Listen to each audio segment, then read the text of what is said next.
जहाँ पर नारी का सम्मान होता है, पूजा होती है, रमन्ते तत्र देवता, वहाँ पर सभी प्रकार के देवता रमण करते हैं। वहाँ सभी प्रकार के देवताओं का वास होता है, जहाँ नारियों की पूजा होती है, सम्मान होता है। और मनु महाराज इस श्लोक की दूसरी लाइन में कहते हैं, यत्र नारी न पूज्यन्ते, जहाँ पर नारियों की पूजा या सम्मान नहीं होता, सर्व तत्रा फला क्रिया, वहां पर आप कितने भी यज्ञ कर लो, होम हवन कर लो, तप जप आदि कितना हो अनुष्ठान कर लो, लेकिन नारी का सम्मान, नारी की पूजा नहीं तो तत्र फला क्रिया विफला, सो उनके सारी क्रिया, सारा सब कुछ विफल हो सकता है।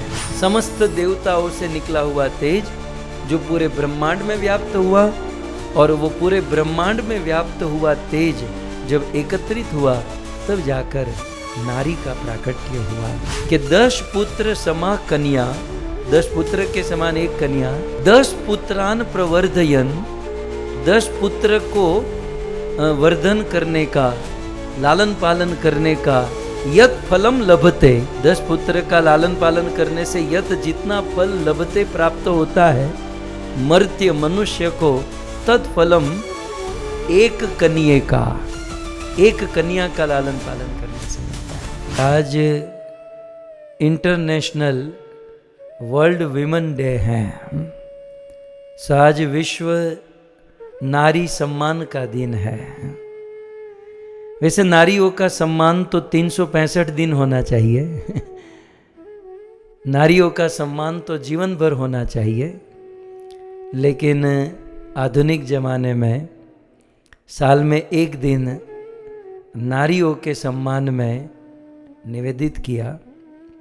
हमारा वेद तो यह कहता है कि जीवन भर नारियों का सम्मान होना चाहिए। मनुस्मृति आप सब जानते हैं, आज मेरे पीछे नारी सो मनुस्मृति, मनु महाराज ने हम सब मनुष्यों को जन्म दिया, और हम सब मानवों को जन्म देकर हम मनुष्यों के लिए कुछ गाइडलाइन बनाई कि मनुष्य जीवन में मनुष्य यदि इस गाइडलाइन को फॉलो करेंगे तो जीवन में कभी कोई प्रॉब्लम नहीं होगा, यह जीवन भी सुखमय बीतेगा और मृत्यु के बाद आने वाला जीवन भी परम सुखमय बीतेगा। सो क्योंकि आज विश्व नारी दिवस है, इसलिए हम अब नारियों के सम्मान में हम क्या बोल सकते हैं, लेकिन मनु महाराज ने मनुस्मृति के 3 अध्याय के 56वें नंबर के श्लोक में निवेदन किया। वे कहते हैं, यत्र नार्यस्तु पूज्यन्ते रमन्ते तत्र देवता, यत्रेतास्तु न पूज्यन्ते सर्वा तत्रा फला क्रिया। यत्र नारीस्तु पूज्यन्ते, मनु महाराज मनुस्मृति में लिखते हैं कि यत्र, जहां पर नारियों की पूजा होती है। पूजा का अर्थ ये नहीं समझना चाहिए रोज सुबह उठकर हाथ में आरती की थाली लेकर ओम नारी हरे करके उनकी आरती उतारो, ये भी ठीक है, लेकिन पूज्यन्ते माने सम्मान होना चाहिए, सत्कार, रिस्पेक्ट होना चाहिए। तो यत्र नारीस्तु पूज्यन्ते, जहां पर नारी का सम्मान होता है, पूजा होती है, रमन्ते तत्र देवता, वहां पर सभी प्रकार के देवता रमण करते हैं, वहां सभी प्रकार के देवताओं का वास होता है, जहां नारियों की पूजा होती है, सम्मान होता है। और मनु महाराज इस श्लोक की दूसरी लाइन में कहते हैं, यत्र नारी न पूज्यन्ते, जहां पर नारियों की पूजा या सम्मान नहीं होता, सर्व तत्रा फला क्रिया, वहां पर आप कितने भी यज्ञ कर लो, होम हवन कर लो, तप जप आदि कितना हो अनुष्ठान कर लो, लेकिन नारी का सम्मान, नारी की पूजा नहीं तो तत्र फला क्रिया विफला। सो उनके सारी क्रिया, सारा सब कुछ विफल हो सकता है। भगवान श्री कृष्ण जब गिरिराज गोवर्धन को हाथ में धारण किए ना, तो कुछ देर के बाद कृष्ण लड़खड़ाने लगे, मानो गोवर्धन को गिरा देंगे। तब ब्रजवासियों ने सोचा कि कृष्ण में शक्ति घट रही है, क्या करे क्या करे। बोले शक्ति की पूजा करे। शक्ति को कहाँ से लाए? बोले बृषभानु नंदिनी राधा यहीं कहीं पर हैं, उनको आगे बुलाओ। राधा को आगे बुलाया, कृष्ण के सामने बिठाया, और राधा को देखकर कृष्ण बिल्कुल टट्टार हो गए, मतलब सावधान मोड में जो होता है ना। पहले बहुत लुढ़क रहे थे, गिर रहे थे, लेकिन राधा रानी को देखकर बिल्कुल सीधे हो गए। सो सर्वशक्तिमान को भी शक्ति श्रीमती राधा रानी से मिलती है। कछु माखन को बल बधो, कछु गोपन करी सहाय, राधा रानी की कृपा से तूने गिरिवर लियो उठाए। सो भगवान श्री कृष्ण भी अपनी लीला से यह दिखाते हैं कि मैं गिरिराज भी उठाता हूं तो राधा रानी जैसी शक्ति के बल से उठाता हूं। आगे मनु महाराज ने आगे भी बहुत सुंदर कहा कि जामयो यानी गेहानी शपंत प्रति पूजिता। जिस कुल में स्त्री का सम्मान नहीं होता, सत्कार नहीं होता है? और स्त्री के हृदय में थोड़ा सा भी कष्ट आ जाए, दुख आ जाए, तो स्त्री के उस दुखी हृदय से, उस दुखी हृदय के कारण तानी कृत अहनानिव विनश्यंती समन्ततः। स्त्री का दिल यदि दुख जाए, स्त्री के हृदय में यदि ठेस पहुंच जाए, तो कहते हैं कि उस स्त्री के दिल को दुखाने वाला फिर कोई आदमी हो, फिर कोई कुल हो, कोई परिवार हो या समाज हो, उन सब का विनाश हो जाएगा यदि स्त्री का अपमान किया जाएगा, यदि स्त्री का सम्मान नहीं किया जाएगा। और इसका ज्वलंत प्रमाण महाभारत। महाभारत में कुरुवंश की सभा में एक नारी का अपमान किया गया। जहां नारी का सत्कार होना चाहिए, पूजा होनी चाहिए, रिस्पेक्ट होना चाहिए, वहां पर कुरुवंश के लोगों ने मिलकर एक पवित्र नारी श्री द्रौपदी को निर्वस्त्र करने का प्रयास किया, और नारी का अपमान हुआ, पूरे कुरुवंश का विनाश हो गया। जहां नारी का अपमान, वहां लिखा गया है महाभारत में, भागवत जी में कहते हैं हत आयु कच स्पर्श। कुरुवंश के समस्त लोगों की आयु हत हो गई, खत्म हो गई, जिस समय उस नारी का अपमान करने का विचार किया। अपमान तो बाद में हुआ, लेकिन द्रौपदी को निर्वस्त्र करने का जब विचार आया, उसी समय कुरुवंश भाग्य विहीन हो गया, उनका विनाश हो गया। इसलिए मनु महाराज ने यहां कहा तानी कृत अहनातिव विनश्यंती समन्ततः। उनका सब कुछ विनाश हो जाता है। देवी भागवत में दूसरे अध्याय के 13वें श्लोक में लिखा है कि नारी की उत्पत्ति कैसे हुई। नारी का निर्माण वैसे तो ब्रह्मा जी के द्वारा हुआ, लेकिन देवी भागवत में नारी की उत्पत्ति की कथा वेदव्यास जी चंद श्लोकों में लिखते हैं। एक श्लोक में आपके बीच में रखूं। आज तो जितनी भी नारियां हैं ये प्रवचन अपने पतियों को सुनाएगी, सुनो।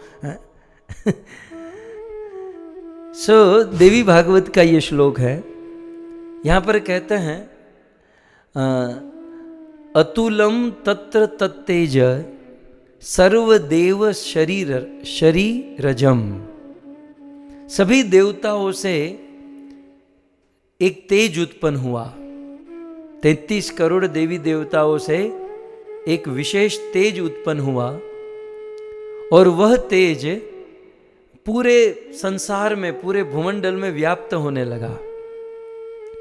पूरे भूमंडल, पूरे ब्रह्मांड में व्याप्त हुआ वह तेज एकस्थम तत् भूत नारी। वो जब एकत्रित हुआ तब जाकर नारी का प्राकट्य हुआ।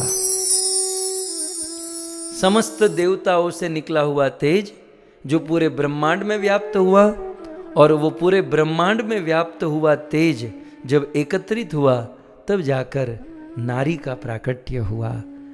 देवी भागवत में इस प्रकार नारी की महिमा बताई गई। हमारे मध्यकालीन युग के एक नीतिकार श्री चाणक्य पंडित ने अपनी नीति में लिखा है, न स्त्री समम रत्नम। स्त्री के समान इस दुनिया में और कोई रत्न नहीं है। सो न स्त्री रत्न समम रत्नम। स्त्री रूपी रत्न के समान दुनिया में कोई रत्न नहीं है।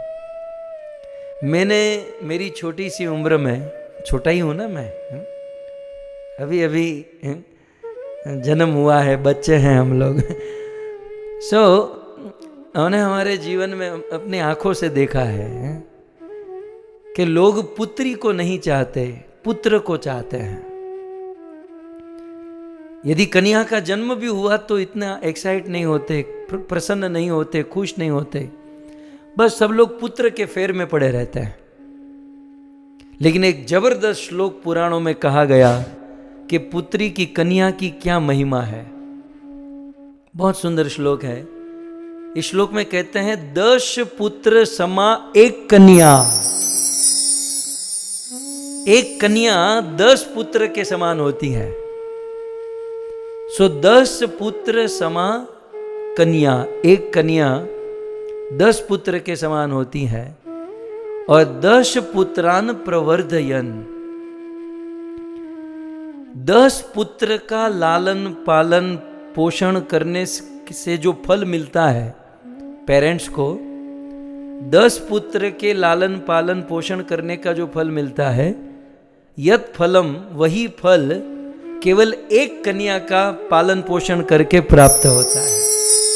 आप श्लोक में देख सकते हैं कि 10 पुत्र समा कन्या, 10 पुत्र के समान एक कन्या, 10 पुत्रान प्रवर्धयन, 10 पुत्र को वर्धन करने का, लालन पालन करने का, यत फलम लभते, 10 पुत्र का लालन पालन करने से यत जितना फल लभते प्राप्त होता है मर्त्य मनुष्य को, तत्फलम एक कन्या का, एक कन्या का लालन पालन करने से मिलता है। सो ये है, क्योंकि कन्या जो होती है ना, उसका एक रोल नहीं होता। कन्या का, नारी के बहुत सारे रोल होते हैं जीवन में, वे अनेक पहलू से पास होती हैं। इसलिए कहते हैं कि नारी मातास्ति, नारी कन्यास्ति, नारी भगनीस्ति। नारी जो होती हैं वो माता भी बन जाती हैं, नारी जो होती हैं वो कन्या भी होती हैं, नारी जो होती हैं वो भगनी भी होती हैं, पत्नी भी होती हैं। सही संसार में मानो यह एक नारी जो है भगवान के द्वारा प्रकट की गई एक अद्भुत सृष्टि है। ये नारी भगवान की एक अद्भुत रचना है, क्योंकि एक नारी माँ बनकर बच्चे को जन्म भी देती है, एक नारी बहन बनकर अपने भाई का ख्याल भी रखती है, एक नारी अपना सुंदर काम करके अपने माँ बाप का नाम रोशन भी करती है, एक नारी विवाह करके अपने परिवार का ख्याल भी रखती है, और एक नारी पत्नी बनके अपने पति का जीवन भर साथ देती है। मतलब एक स्त्री, एक महिला, एक नारी जीवन भर कितना रोल निभाती है। और इसलिए स्वयं भगवान भी ऐसी नारी का ऋण चुकाने में असमर्थ हो जाते हैं। और इसलिए भगवान भागवत में, भगवान श्री कृष्ण के स्वयं ये वचन है, और राम जी रामायण में भी कहते हैं, सो नारी। समाज में नारियों का क्या योगदान है? नारी समाजस्य कुशल वस्तुकारा। समाज की एक कुशल वास्तुकार है नारी।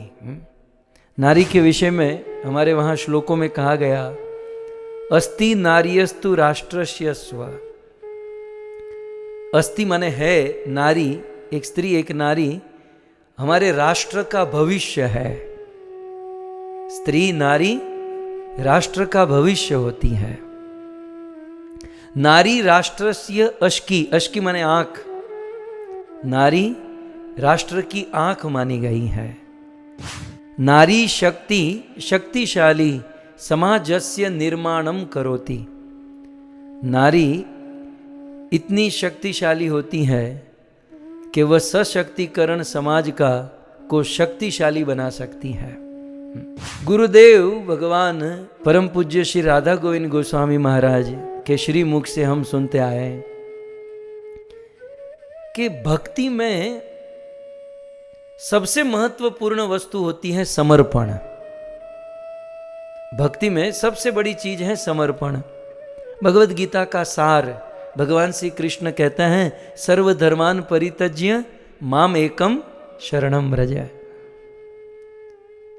सो माम एकम शरणम व्रज, समर्पण ये प्रमुख चीज है। सो गुरुदेव अक्सर कहा करते थे, यदि समर्पण सीखना है ना तो किसी नारी से सीखिए। नारी के जीवन में स्वाभाविक समर्पण की भावना होती है। हम गुरुदेव ऐसे कहा करते थे कि एक नारी का, एक कन्या का जन्म किसी परिवार में होता है, अपने माँ बाप के साथ रहती हैं और 20-25 साल तक माँ बाप के साथ रहकर उनमें आसक्ति भी हो जाती है। लेकिन उस नारी के जीवन में एक ऐसा दिन आता है कि एक पल में अपने माँ बाप, अपने चाचा मामा ताऊ, अपना पूरा साज सामान, अपने पूरे परिवार को त्याग कर एक पल में वो पराये घर में चली जाती है।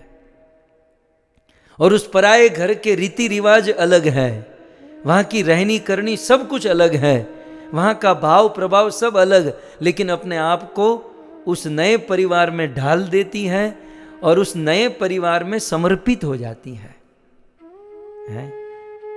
सो समर्पण होने का स्वाभाविक भाव स्वभाव नारियों में होता है। इसलिए गुरुदेव अक्सर कहते थे, गोपी गीत और ये जब कथा सुनाते थे ना, बोले एक नारी कृष्ण को जितना जल्दी समर्पित हो सकती है उतना बंदे नहीं हो सकते, क्योंकि नारियों को समर्पण होने का एक स्वभाव होता है, क्योंकि जीवन में वो समर्पित होती है, समर्पण करती हैं, तो उसे केवल पात्र बदलना होता है। संसार के साधारण आदमी को जो समर्पित है वो कृष्ण को समर्पण करना है। जैसे मीराबाई, वो अक्सर कहा करती थी, ऐसे वर से विवाह करके क्या करूं जो आज जिए और कल मर जाए, मैं तो वरूं मेरे गिरधर गोपाल से जिससे मेरा सुहाग अमर हो जाए। तो समर्पण की भावना, कुल मिलाकर नारी में स्वाभाविक समर्पण की भावना होती है और यह भगवान को तुरंत समर्पित हो सकती हैं। कई बार आजकल अब हमारे देश में और पाश्चात्य में तो ये धीरे धीरे सब कुछ बंद खत्म हो गया है, लेकिन अभी भी बिहार जैसे स्टेट में कन्यादान और दहेज, कन्यादान के समय दहेज लेना और देना, ये बहुत कुछ चलता है और इसी के कारण पेरेंट्स को एक कन्या बोझ तक लगने लगती हैं। लेकिन उनके विषय में हमारे वेदों ने बड़ा सतर्क किया है। वेदों में लिखा है, न कन्यका पिता विद्वान गृह्यात शुक्लम अणु अपि।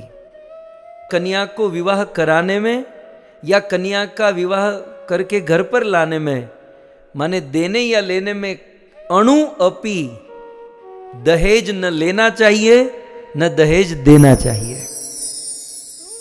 गृहणन शुल्कम ही लोभेन, यदि लोभ करके शुल्कम लेंगे तो स्यान नरो अपत्य विक्रयी, मरने के बाद तुरंत नरक में जाएंगे और वह संतान को खरीदने बेचने वाले माने जाएंगे। हमने यहां तक सुना है, देखा तो नहीं, हमने सुना है कि ऐसी शर्त होती है कि हम आपकी कन्या से विवाह करेंगे लेकिन हमें मोटरसाइकिल चाहिए, हमें कार चाहिए, हमें इतना बैंक बैलेंस चाहिए। उस बंदे को इतना ही कहना चाहिए, तू साला तू अपना जीवन नहीं जी सकता, मेरी बेटी को क्या खाक रखेगा, निकल यहाँ से, है? मतलब जो अपने अपने पग पर खड़ा नहीं रह सकता और कन्यादान में दहेज मांगते हैं, उसका कोई यूज नहीं बनता। प्रेम से माता पिता कुछ दे भेंट के स्वरूप में, ये बात अलग है। लेकिन यहाँ इस श्लोक में कहा गया कि जहाँ दहेज की बात है, जबरदस्ती लिया जाता है, दिया जाता है, तो ये ठीक नहीं है, इसकी बड़ी दुर्गति होती है। वेदों में कहा गया कि नारी को सदैव प्रसन्न रखने का प्रयास करना चाहिए। सदैव नारी को प्रसन्न रखे। श्लोक में लिखा है, शोचंती जमयो यत्र विनश्यातु तत्कुलम। नारी को जहां पर प्रसन्न नहीं रखा जाता वहां उस कुल का विनाश हो जाता है। और न शोचती तु यत्रेता वर्धते तद्वि सर्वदा। और जहां पर नारी को प्रसन्न रखा जाता है वहां सदैव धन संपत्ति रिद्धि सिद्धि यह सदैव सर्वदा बढ़ती रहती है। तस्मात् इसलिए सदा पूज्या, इसलिए नारी की सदा पूजा करनी चाहिए। और बंदों को निवेदन है कि नारी को आभूषण, आच्छादन, अशनय समय समय पर ऑफर करना चाहिए। आपके लिए आभूषण लेकर आऊं, समय समय पर कहना चाहिए आच्छादन, आपके लिए कुछ वस्त्र लेकर आऊं। अशनय दिन में 10 बार पूछना चाहिए, देवी आपने खा लिया ना, आपको कुछ भोजन लेकर आऊं, ऐसा लिखा है श्लोक में।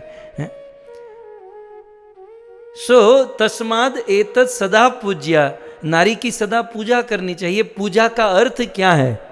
पूजा का अर्थ आरती लेकर घंटी बजाकर आरती उतारना, ये नहीं। पूजा का अर्थ माने भूषण, नारी को आभूषण देना।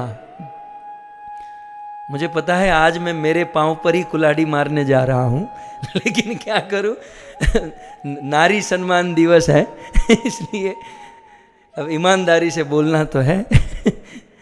सो आभूषण देना चाहिए, समय समय पर उसे आच्छादन माने वस्त्र दान करना चाहिए, दान नहीं भेंट, प्रेम से। और अशन है, दिन में अनेकों बार पूछना चाहिए आपने भोजन कर लिया, है? भूति कामे नरे। और आपको बात आई इसलिए कह दूं कि नारियों को एक्चुअली ये कुछ नहीं चाहिए, राइट? आप यदि कोई पुरुष कहेगा अभी तो नारी कुछ मांगती नहीं है, बस उसे चाहिए कि मेरा कोई ध्यान रखे, मेरा कोई ख्याल रखे, है? कोई पति यदि इस प्रकार से पूछेगा ना तो उसमें ही वे तृप्त हो जाती है। सो भूति कामे नरेर नित्यम सत्करेषु उत्सवेषु च। यदि इस प्रकार से कोई करता है तो उनके घर में सदैव उत्सव बनता रहता है। आप विचार करो, भगवान रामचंद्र ने अपनी पत्नी को, नारी को प्रसन्न करने के लिए क्या नहीं किया। सीता को प्रसन्न करने के लिए राम जी ने बाली का वध कर दिया, जो राम की फितरत में नहीं था। रॉन्ग साइड में जाकर राम जी ने रॉन्ग वे में जाकर बाली को मारा। सो अपनी पत्नी को पाने के लिए, प्रसन्न करने के लिए बाली को मारा, वानरों से मित्रता की। ये कोई अच्छी बात तो नहीं। बाली को मारा, वानरों से मित्रता की, समुद्र पर सेतु बनाया, लाखों असुरों का विध्वंस किया, लेकिन अपनी पत्नी सीता को प्रसन्न किया। सो बड़ा सम्मान हमारे वेदों में या भगवत इन अवतारों में नारियों का सम्मान किया गया।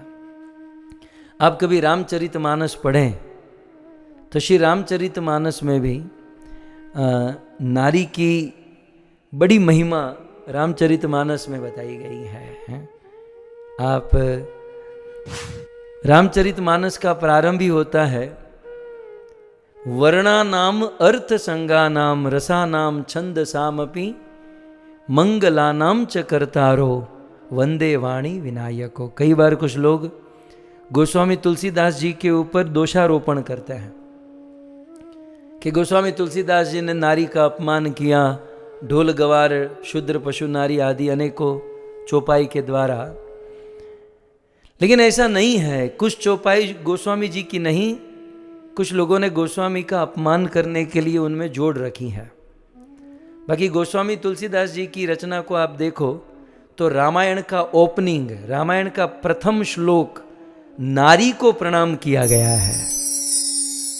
वर्णानाम अर्थ संज्ञानाम छंद साम रसानाम छंद सामपि मंगलानाम च कर्तारो वंदे वाणी। एक देवी को प्रणाम किया गया।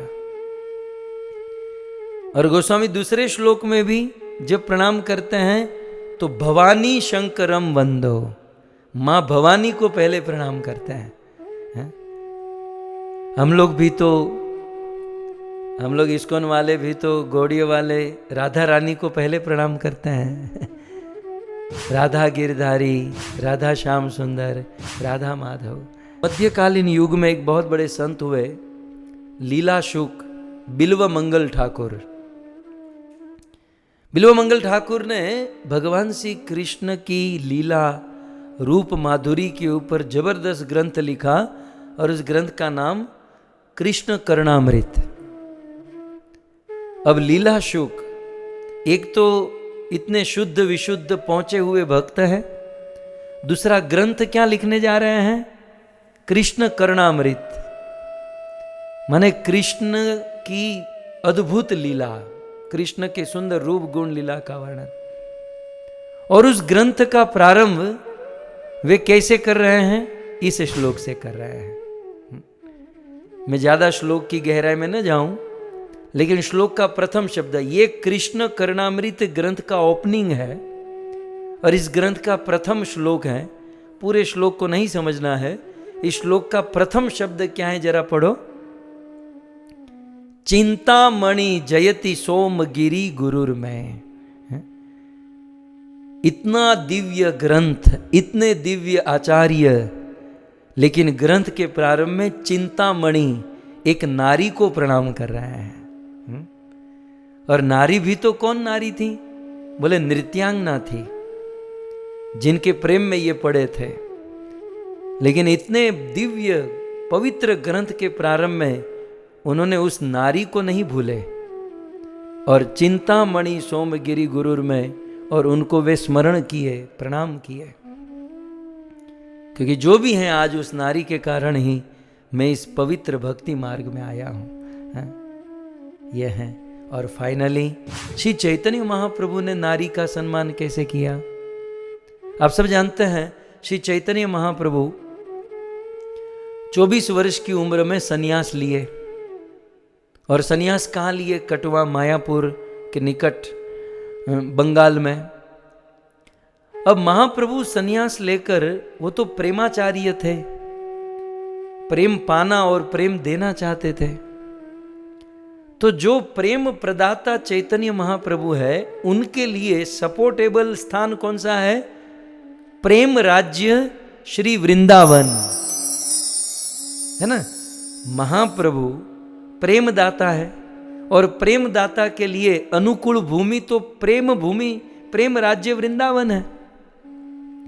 सो प्रेम दाता श्री चैतन्य महाप्रभु सन्यास लेकर वृंदावन न जाकर वे कहां गए? जगन्नाथपुरी चले गए। अब ऐसा भी नहीं है कि श्री चैतन्य महाप्रभु वृंदावन को नहीं जानते थे, नहीं चाहते थे। इवन श्री चैतन्य महाप्रभु को जितने भी लोग मिले, रूप गोस्वामी कहा तुम वृंदावन जाओ, सनातन गोस्वामी तुम वृंदावन जाओ, गोपाल भट्ट, रघुनाथ, सबको महाप्रभु ने वृंदावन भेजा, लेकिन स्वयं कहां रहे? जगन्नाथपुरी। अब प्रेम प्रदाता है, प्रेम रस विग्रह है, बनता तो वृंदावन में रहना बनता है ना, लेकिन महाप्रभु जगन्नाथपुरी में रहे। उसके दो कारण हैं। एक कारण मैंने जगन्नाथपुरी की कथा में बताया था, वो आज नहीं बताऊंगा, लेकिन उसका और एक कारण है, एक नारी का सम्मान। आज विश्व नारी दिवस है, तो श्री चैतन्य महाप्रभु नारी का सम्मान किए। क्या सम्मान किए?